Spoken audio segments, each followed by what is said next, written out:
Good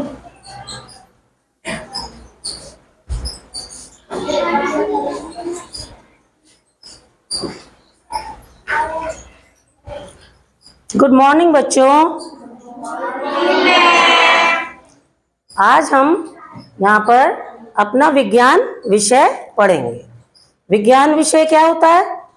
विशेष ज्ञान, यानी देखा सबने है लेकिन उसका ज्ञान हमें होता नहीं है, तो इसके बारे में हम पढ़ेंगे। तुमने देखा है कि हम रेशमी कपड़े पहनते हैं, बहुत सुंदर लगते हैं हम। देखो रेशम की चुन्नी अच्छी लग रही है मेरी।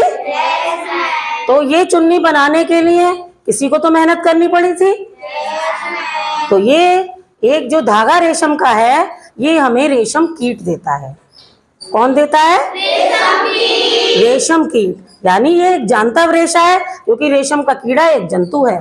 तो आज हम उसकी जीवन चक्र पढ़ेंगे। तुम पैदा होते ही इतने से तो नहीं थे, पहले इतने से थे, फिर इतने बड़े हुए, और आज क्लास में बैठे हो। कल बाहर रहोगे, नौकरी करोगे, और उसके बाद दादी बाबा बन जाओगे, बुढ़े हो जाओगे, है ना। ऐसे ही रेशम कीट का जो चक्र होता है वो बहुत सूक्ष्म और छोटा होता है। रेशम का कीड़ा कहाँ रहता है? शहतूत की पत्तियों पर। शहतूत की पत्तियां ही वो खाता है, जहां उसका घर होता है वहीं तो खाना खाएगा। तो इसका जीवन चक्र हमारा शहतूत की पत्तियों से शुरू होता है। जब हमारे शहतूत के पत्ती पर रेशम का कीड़ा, मादा कीड़ा जो होती है, वो रहने आती है, तो वहां पर वो 100 से अधिक अंडे देती है। जब वो अंडे, उनमें से लार्वा निकलता है। क्या निकलता है? इल्ली भी कहते हैं हम उसे। वो इल्ली पेड़ की डंडी पे चुपकी चुपकी पत्तियों को खाती रहती है, और खा खा के मोटी होती रहती है। मोटी होती है, खाती है, तो मुंह में से, भाई जब तुम सुबह पोटी जाते हो तो ऐसे ये भी तो कहीं ना कहीं पोटी जाती है। पोटी नहीं जाती है, ये अपने मुंह से एक लार निकालती है, थूक, जैसा हमारे मुंह में थूक है, ऐसे ही इसके मुंह में से एक लार निकलती है, जिसे ये घूमती जाती है, और इंग्लिश के 8 आकार के आकार में घूमती जाती है। ऐसे ऐसे ऐसे ऐसे ऐसे ऐसे, क्या आकार बन रहा है? ये 8। और एक समय ऐसे आ जाता है कि ये अपने ही जाल में घुटने लगती है, यानी सांस बंद हो जाती है, इसे ऑक्सीजन नहीं आती। तो क्या करती है, जब ये व्यस्क कोकून में इसका दम घुटने लगता है, तो ये इसमें से आजाद होकर उड़कर व्यस्क रेशम कीट के रूप में फिर दोबारा से पर्यावरण में दोबारा आ जाती है।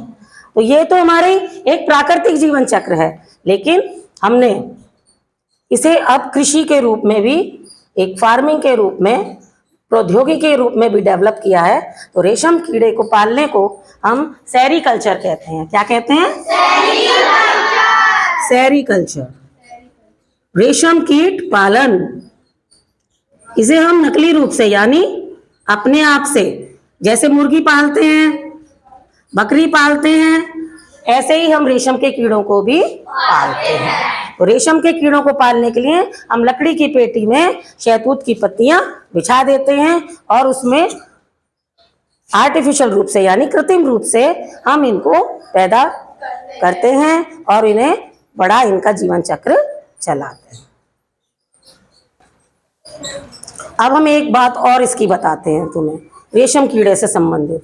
जब ये डिब्बे में पैदा हो रहे होते हैं, आर्टिफिशियल रूप से पैदा हो रहे होते हैं, तो प्राकृतिक रूप से तो ये अपने आप उड़ के उड़ गई थी तितली हवा में, लेकिन मनुष्य इतना लोभी है, इतना मतलबी है कि वो इसे उड़ने नहीं देता।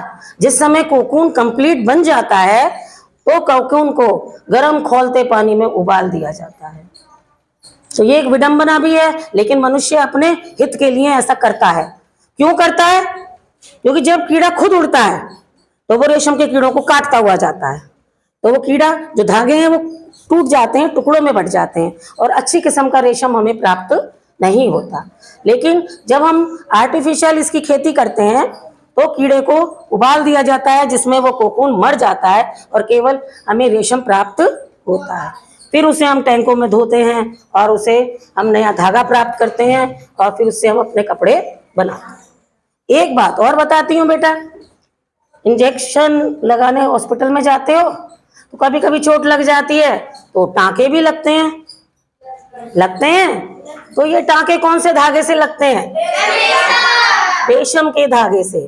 तो ये हमारे लिए कितना उपयोगी धागा है रेशम से। अब हमारी खुशी बताएगी कि रेशम के धागे से हम क्या क्या बना सकते हैं। रेशम के धागे से हम कपड़े, हाँ, और मैम वो जो है हमें टाके भरते हैं ना, हाँ, उसमें धागा होता है ना, उसे। Very good, clap.